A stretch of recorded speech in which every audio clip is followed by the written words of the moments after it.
కించదగ్ని కణంబుచే గాలబడదే అతి మహాఘోర దుష్కరారణ్యమరయ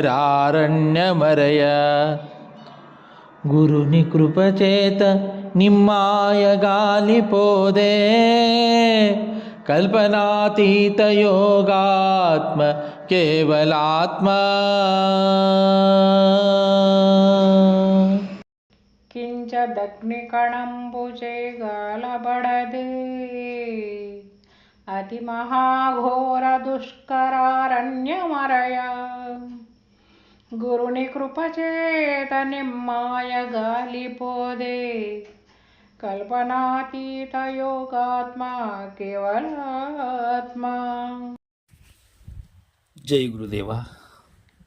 శ్రీ బాలరామ పండితుల వారిచే విరచితమైన కేవలాత్మ శతకం 14వ గీత పద్యం. గురు కృప యొక్క మహత్యాన్ని తెలియజేస్తూ ఉన్నారు. దీనికి మునుపు త్రిపుటి గూర్చి తెలియజేశారు. తెలివి, తెలియుట, తెలియబడుట. ఈ తెలిసినటువంటిది ఏదైతే ఉన్నదో తెలిసిన పిమ్మట తెలిసిన వాడే లేడని, ఏమీ లేదని తెలిసినవాడు ఆ తెలివి లోపలనే పూర్ణుడు తానే అవుతాడు అని తెలియజేసి, కించదగ్ని కణంబుచే గాలబడదే, రవ్వంత అగ్ని కణముచే గాలబడదే. ఏం గాలబడుతుంది అగ్నితో? ఏమి దహిస్తుంది అగ్నికణం? అతి మహాఘోర దుష్కరారణ్యమరయా.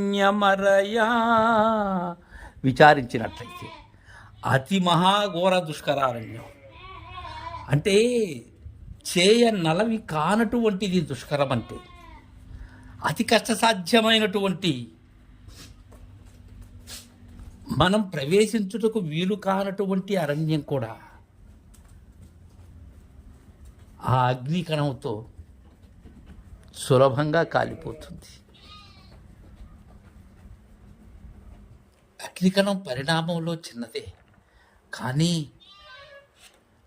అది దాని యొక్క ప్రతాపము ఏదైతే ఉన్నదో అది ఎంత దుర్గమారణ్యాన్నైనా సరే దహించి వేస్తుంది తన యొక్క దావానల కీలలతో. తద్విధానంగానే గురుని కృపచేత నిమ్మాయ గాలిపోదే. గురుని కృప, గురుని కరుణ, గురుని కటాక్షము ఉన్నట్లయితే, అలా గురుని కటాక్షము లభ్యమయ్యేందుకు నీవు నిజముగా ప్రయత్నించినట్లయితే మాయ మరి ఉంటుందా?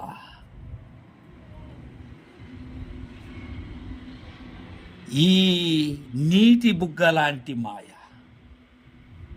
మూలము లేని మాయ, నిరాధారమైనటువంటి మాయ,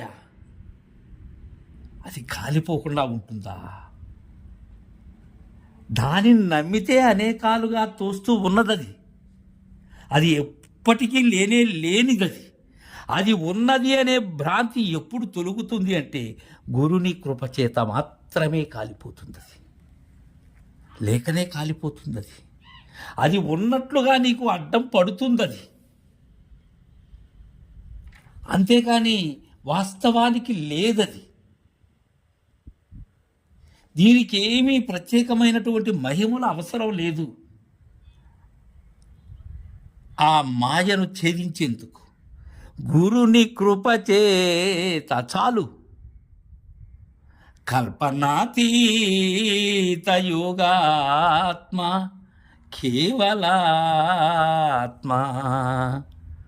అంటూ ఉన్నారు బాలరామ పండితుల వారు. తర్వాయి గీత పద్యం రేపు ముచ్చరించుకుందాం. జై గురుదేవా.